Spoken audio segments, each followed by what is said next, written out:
Good morning everyone. आज हम chapter शुरू कर रहे हैं फ्रिक्शन, लेक्चर फर्स्ट ना। और यूं सुना है फ्रिक्शन बहुत गंदा सा टॉपिक है, लेकिन अपन इसको इस ढंग से पढ़ेंगे कि आपको सबसे इंटरेस्टिंग और अच्छा टॉपिक ही फ्रिक्शन लगने लगेगा। इसके क्वेश्चंस भी बहुत अच्छे हैं और इसकी थ्योरी भी बहुत अच्छी है। तो अपन स्टार्ट करते हैं। फ्रिक्शन, घर्षण।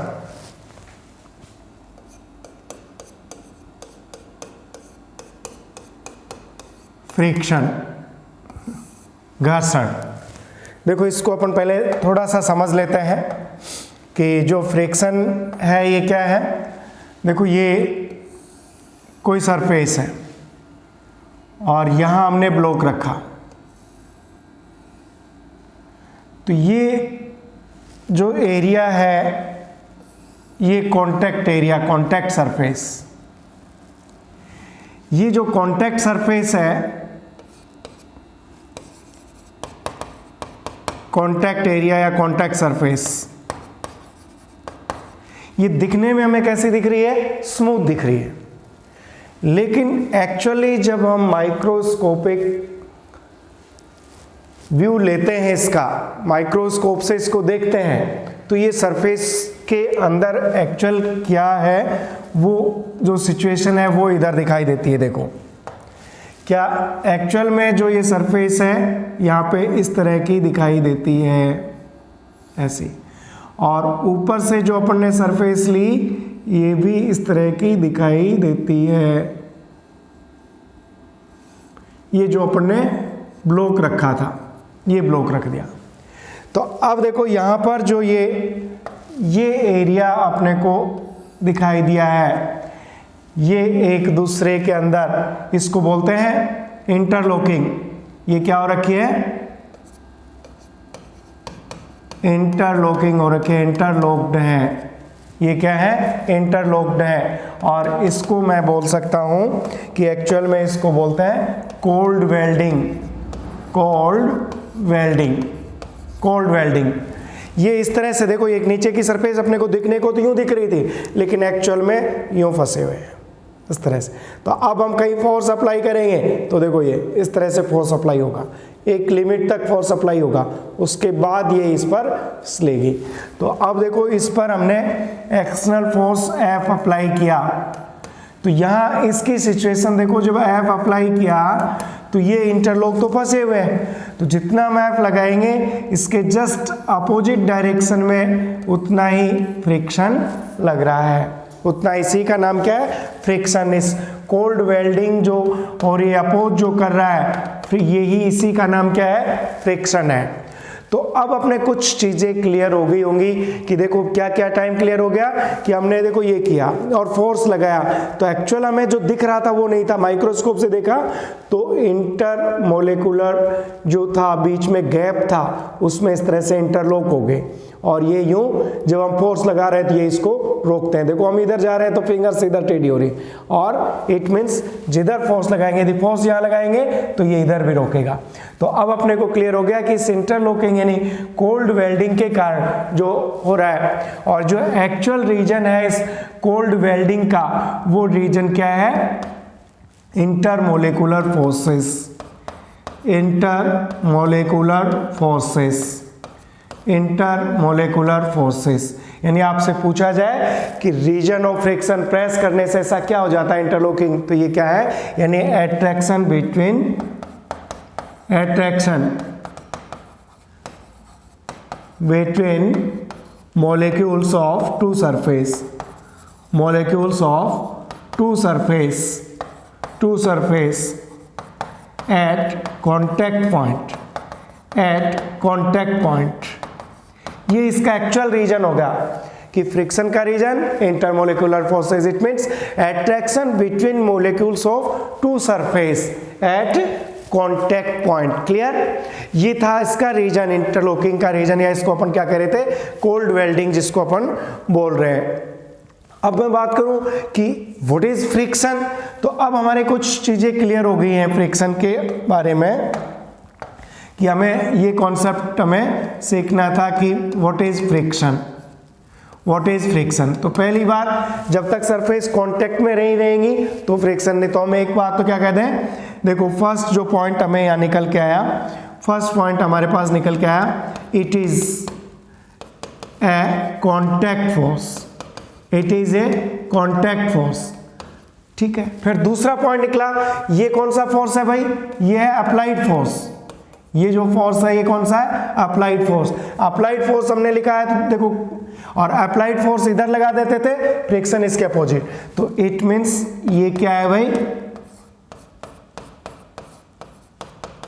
Opposite to relative motion, opposite to relative motion. अब क्वेश्चन बनता है कि सर रिलेटिव मोशन हो ही नहीं, हम तो देखो फोर्स खींच रहे हैं, हम इसके धक्का दे रहे हैं, फोर्स लगा रहे हैं और मूवमेंट हो ही नहीं रहा, हम ब्लॉक के धक्का दे रहे हैं, फोर्स तो लगा रहे हैं, मूवमेंट हो ही नहीं रहा। आप कह रहे हो अपोजिट टू रिलेटिव मोशन, तो हम इसको और tendency to relative motion, tendency to relative motion, अकेला मोशन बोलना है भाई, ठीक नहीं भाई, टेंडेंसी मतलब ये इसका प्रयास कर रहा है कि इसमें मोशन डेवलप हो। अब वो हुई है या नहीं हुई वो अलग मैटर है। यदि मूवमेंट हो गया तो फिर इनको हम दो कैटेगरी में डिवाइड कर देंगे, stationary it means static friction, movement हो गया तो फिर ये कैसा हो गया, काइनेटिक फ्रिक्शन। तो इसलिए हम लिख रहे हैं कि अपोजिट टू रिलेटिव मोशन और opposite to tendency of relative motion, उसके भी कैसा है, अपोजिट है। डायरेक्शन की बात करें तो देखो कैसा है, टेंजेंशियल। नेक्स्ट पॉइंट हमें क्या आया, ये कैसा है, टेंजेंशियल,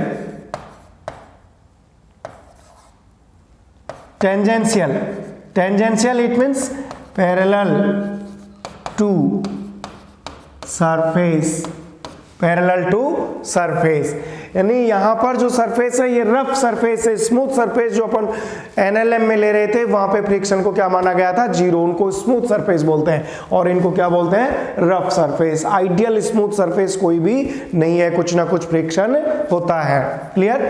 तो अपन ने क्या लिखा, tangential parallel to surface, clear. अब अपन बात करें कि भाई ये फोर्स लगा रहा है तो फिर इसका वैल्यू कितना होगा। तो अब देखो अपने पास जो फ्रिक्शन है ये दो तरह की कैटेगरी में अपने को लेना पड़ेगा, इसको थोड़ा कैटेगराइज करते हैं अपन, क्या इसको कैटेगराइज कर रहे हैं भाई, किसको, फ्रिक्शन को। ये अपने पास फ्रिक्शन है, इसको हम दो कैटेगरी में डिवाइड कर रहे हैं। फर्स्ट वाली कैटेगरी ले रहे हैं हम स्टैटिक, स्टैटिक फ्रिक्शन, और सेकंड वाली ले रहे हैं काइनेटिक फ्रिक्शन, काइनेटिक फ्रिक्शन। यहां जो अपन ने बताया स्टैटिक फ्रिक्शन, तो ये क्या है भाई, अपोजिट टू टेंडेंसी, यानी ये भी अपोजिट फोर्स है लेकिन कैसा है, tendency to a relative motion, है ना। There is tendency to relative motion, उस पॉइंट को पकड़ा आपने। ये कब अप्लाई होगा, जहां पे रिलेटिव मोशन की टेंडेंसी होगी। इट मीन्स हम कह सकते हैं कि यहां ये जो आ रहा है ये कब, ये रेस्ट बॉडी पर अप्लाई हो रहा है।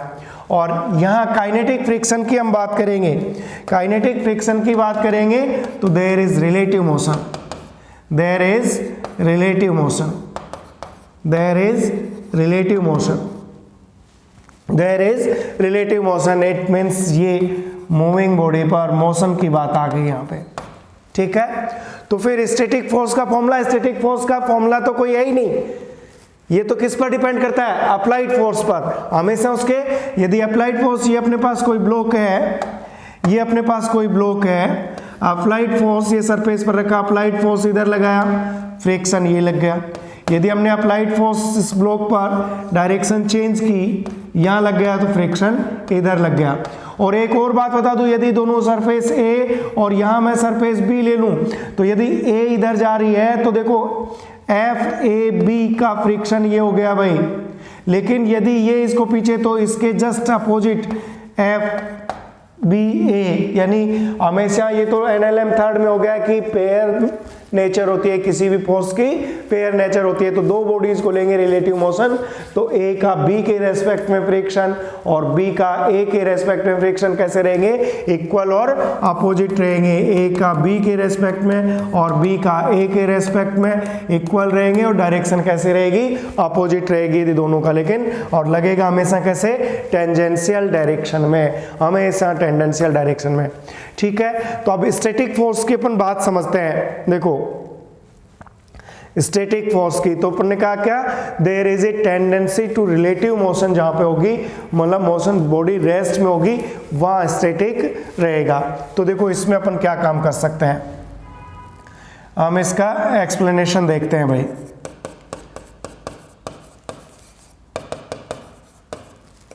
थोड़ा सा अंडरस्टैंडिंग बढ़ाएंगे, देखो मजा भी आने वाला है। कि हमने ये ब्लॉक लिया और ये कोई रफ सरफेस ली अपन ने, ये कैसी है, रफ सरफेस है भाई, ये रफ सरफेस है। यानी एक्चुअल में यहाँ क्या हो रखी है, ये इंटरलॉकिंग हो रखी है, कोल्ड वेल्डिंग यहाँ पर हो रखी है। अब देखो हमने यहाँ पर इस पर ये लगाया फोर्स, तो ये फोर्स हम ध्यान रखना ये कैसा है भाई, ये है अप्लाइड फोर्स, इसको बोलेंगे अप्लाइड फोर्स। अप्लाइड फोर्स इस डायरेक्शन में लग रहा है, कॉन्टैक्ट सरफेस पर फ्रिक्शन फोर्स अप्लाइड फोर्स के कैसा लगेगा, अपोजिट लगेगा। क्लियर। अब देखो हम एक बात करते हैं कि यहाँ केस फर्स्ट मैं ले आऊं, case first if F applied force is less than friction force, ये कम है इस फ्रिक्शनल फोर्स से। कौन सा फ्रिक्शनल फोर्स है, यह है स्टैटिक फ्रिक्शनल, जो मोमेंट नहीं करा रहा है, तो ये कम है। It means do not break welding. कौन सी वेल्डिंग की बात कर रहा हूं मैं यहाँ पे, जो ये रफ सरफेस पर ये जो हो रखी है, रफ सरफेस पर ये जो हो रखा है, इसको बोलते हैं कोल्ड वेल्डिंग। इसको क्या बोलते हैं, कोल्ड वेल्डिंग। तो यहाँ ये इसको तोड़ नहीं पाएगा, और तोड़ नहीं पाएगा तो यहाँ बॉडी कैसी है, रेस्ट में है, बॉडी कैसी है, रेस्ट में है। और यहां पर जो फ्रिक्शन फोर्स है, फ्रिक्शन कितना लगेगा, तो ये इक्वल टू कैसा लगेगा, applied force. If applied force is zero, applied force is zero, it mean friction is also zero. Friction भी कैसा है, जीरो है। ठीक है, अब मैं दूसरा पॉइंट लेता हूं, केस 2, केस सेकंड में ले रहा हूं। If applied force is equal to, यहां यदि जितना अपने पास ये लगाया हमने फोर्स, अप्लाइड फोर्स और ये स्टैटिक फोर्स, और ये दोनों इक्वल हैं, तो हम कह सकते हैं नियर टू ब्रेक। यहां पे वेल्डिंग, जो यहां वेल्डिंग थी ये टूटने वाली है, यूं था ना, तो फोर्स को हम बढ़ा रहे हैं, अब फोर्स को बढ़ा रहे हैं तो धीरे धीरे लास्ट में एक लिमिट पर आएगा जहां पे ये टूटने वाली होगी। यानी यहां पे मच्छर भी धक्का देके चला जाए तो वेल्डिंग टूट जाएगी। लेकिन अभी कैसे है, रेस्ट में, नियर टू ब्रेक है, और नियर टू ब्रेक है यानी तो इसको हम बोलते हैं limiting, limiting static friction, limiting static friction, limiting static friction. तो यहां नियर टू ब्रेक है, यानी अब स्थिति क्या होगी, F इक्वल टू Fs होगी। ठीक है, तो इसका फॉर्मूला क्या रहेगा भाई, इसका फॉर्मूला क्या रहेगा, अब हम ध्यान देंगे यहाँ पे कि जब ये कंडीशन आएगी तो फिर फोर्स कितना रहेगा। देखो यहां ये अपने पास क्या रहेगा, हमेशा मैं यहां बना लेता हूं इसको कि जो वेट mg रहेगा, और हमेशा ये परपेंडिकुलर टू ये क्या हो गया अपने पास, नॉर्मल रिएक्शन हो गया। और यहाँ एक सरफेस का मेजरमेंट, अपन इस सरफेस का मेजरमेंट यदि ये स्टेशनरी है तो इसको म्यूएस, और म्यूएस को क्या बोलते हैं, coefficient, coefficient of static friction, coefficient of static friction, ये लेते हैं। तो यहाँ ध्यान रखेंगे जो हमारे पास फॉर्मूला यहाँ पे एफ एस का आने वाला है वो क्या है, म्यू एस इंटू एन। और यहाँ से देखो n इक्वल टू, देखो n इक्वल टू क्या है यहाँ पे, एम जी है। तो स्टैटिक फ्रिक्शन यानी लिमिटिंग फ्रिक्शन अपने पास म्यू एस इंटू क्या आ जाएगा, एम जी।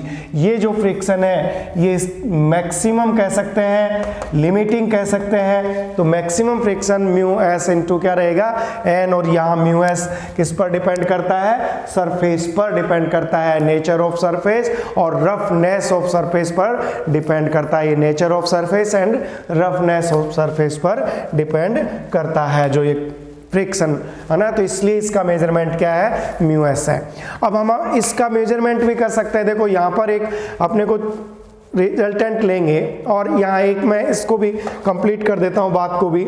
इधर देखो जब अपने पास ये हुआ केस थर्ड, अब मैं क्या कर रहा हूँ, if applied force is greater than F S maximum, तो फिर बॉडी क्या करेगी, अब बॉडी आ गई मोशन में और अब इसको हम क्या बोलेंगे, काइनेटिक फ्रिक्शन। और यहाँ पर काइनेटिक फ्रिक्शन की बात करेंगे तो हम यहाँ पे कांस्टेंट लेंगे म्यू के इंटू एन, म्यू के इंटू एन। और म्यू के क्या है, इसको बोलेंगे coefficient of kinetic friction, coefficient of kinetic friction, इसको बोलेंगे हम कोफिशिएंट ऑफ काइनेटिक फ्रिक्शन। ठीक है। अब देखो एक और चीज मैं इसी से रिलेटेड आपको बता दूं कि जो अपने पास यहाँ आ रहा है, देखो ये यदि मैं इसका रिलेटेड यहाँ पे बना लेते हैं अपन अलग से फेयर डायग्राम यहाँ बना लेते हैं। देखो ये सरफेस हुई, यहाँ पे हमने ये ब्लॉक लगाया, ये ब्लॉक लगाया और सरफेस कैसी थी, रफ थी। यहाँ पे ये इंटरलॉकिंग और रखी है रफ सरफेस के बाद। अब हमने देखा यहाँ हमने जो ये लिया एम जी ऑलवेज डाउनवर्ड लग रहा है, जो नॉर्मल रिएक्शन है ये लग रहा है। अप्लाइड फोर्स हमने अप्लाइड फोर्स जो लगाया ये यहाँ पे लगाया, तो फ्रिक्शन किधर लगा, फ्रिक्शन इसके जस्ट अपोजिट डायरेक्शन में फ्रिक्शन लगा। तो अब देखो ये नॉर्मल रिएक्शन, ये फ्रिक्शन, इनका नेट फोर्स हम बात करें तो ये क्या हो गया, नेट फोर्स हो गया। तो मैं इसको देखो सोल्व करूं तो अपने पास ये जो था, देखो एक मिनट, ये तो अपने पास फ्रिक्शनल फोर्स हो गया। यदि मैक्सिमम की बात करेंगे तो इसको एफ एस कर लेंगे, म्यू एस ले लेते हैं। एफ एस का मतलब ये मैक्सिमम स्टैटिक फोर्स, ये बात की। तो ये अपने पास जो एंगल बना ये थीटा नेट फोर्स का, इसको बोलते हैं angle of friction, angle of friction. इसको क्या बोलेंगे, एंगल ऑफ फ्रिक्शन।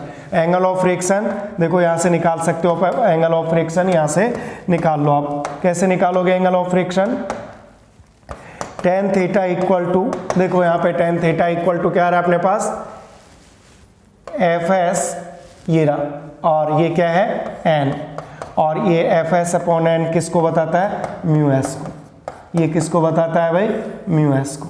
तो ये अपने पास किसका टेन थीटा का वैल्यू आ गया, और टेन थीटा किसको शो कर रहा है, ये म्यू एस को शो कर रहा है। या थीटा इक्वल टू हम लिखें तो हम इसको यूं tan inverse F S upon N ऐसे भी लिख सकते हैं। तो इसको बोलते हैं एंगल ऑफ फ्रिक्शन। यहाँ मैं बीच में एक और छोटी सी चीज बता देता हूँ, आगे आने वाली है, कि अपने को एक वर्ड और आता है यहाँ पे, angle of repose. Angle of repose ये क्या है भाई, angle of repose, angle of repose. तो ये क्या है कि देखो हम जब इंक्लाइन प्लेन पर, ये कोई इंक्लाइन प्लेन है, ये एंगल हमने लिया है ना, ये एंगल हमने कोई ले लिया लैम्डा, और ये हमने ब्लॉक लगा लिया, ये ब्लॉक लगाया। तो अब यहाँ इसकी कंडीशन हम देखें तो देखो क्या हो रहा है, एम जी तो यूं लगेगा है ना, नॉर्मल रिएक्शन यहाँ पे इस तरह से रहेगा, ये नॉर्मल रिएक्शन हुआ। और अब अपन बात करें तो देखो ये अपने पास लैम्डा रहेगा, तो इधर क्या हो गया, एम जी कोस लैम्डा रहेगा, और इधर एम जी साइन लैम्डा इसको नीचे खींच के ले जा रहा है। यहाँ इंटरलॉकिंग है तो फ्रिक्शन किधर लगेगा भाई, ये फ्रिक्शनल फोर्स हो गया। ठीक है, ये फ्रिक्शनल फोर्स हो गया। यदि अपन बात करें कि ये मैक्सिमम या काइनेटिक फ्रिक्शन है तो इसको स्लाइडिंग के लिए नहीं, लास्ट लिमिट अपन बात करें तो किसके, एफ एस मैक्सिमम के। तो देखो ये कौन खींच के ले जा रहा है, एम जी साइन थीटा, और इधर क्या लग गया अपने पास फ्रिक्शन, ये हो गया नॉर्मल रिएक्शन। तो यहाँ जो एंगल अपन लैम्डा लेते हैं, इस एंगल को क्या बोलते हैं? एंगल ऑफ रिपोज बोलते हैं, एंगल ऑफ रिपोज बोलते हैं। तो देखो यहाँ पे मेरे पास आया mg sine lambda equal to आया fs और mg cos lambda equal to आया अपने पास n, और देखो यहाँ पे tan लैम्डा इक्वल टू आ गया fs अपॉन n। तो ये अपने पास आया angle of repose, angle of repose. यदि ये इसमें मोमेंट हो जाता है और म्यू के दिया जाता है तो यही tan लैम्डा अपने पास मोमेंट होते ही ये किस में बदल जाएगा? काइनेटिक में। फिर हम लेंगे इसको एफ के अपॉन न्यूटन काइनेटिक फ्रिक्शन, और ये किसके इक्वल हो जाएगा? म्यू के इक्वल हो जाएगा। यदि स्टेशनरी बैलेंस है तो म्यू में इसको एंगल ऑफ रिपोज, यानी जहां पर ये स्लाइडिंग होने वाला है, जस्ट बिगिन टू स्लाइड, है ना। तो इस तरह में इंक्लाइनेशन के लिए एंगल ऑफ क्या हो गया? लास्ट लिमिट होगी, ठीक है। और भी आगे भी डिस्कस करने वाले हैं अपन इसको। अब थोड़ा फीलिंग लाते हैं। देखो इस कॉन्सेप्ट में अपन जो पढ़ेंगे ना, कि क्या पढ़ते हैं, देखो इस तरह देखते हैं, फीलिंग डेवलप करते हैं। देखो हमारे पास ये सरफेस है, यहाँ पे हमने ब्लॉक रखा, सरफेस कैसी है? रफ सरफेस है, यानी यहाँ इंटरलॉकिंग फ्रिक्शन लग रहा है, ठीक है। मान लेते हैं बॉडी अपने पास कितनी है? 10 kg का बॉडी है ना, 10 kg का बॉडी है, और इसका म्यू एस है ये 0.5 है, म्यू के है सपोज ये 0.4 है।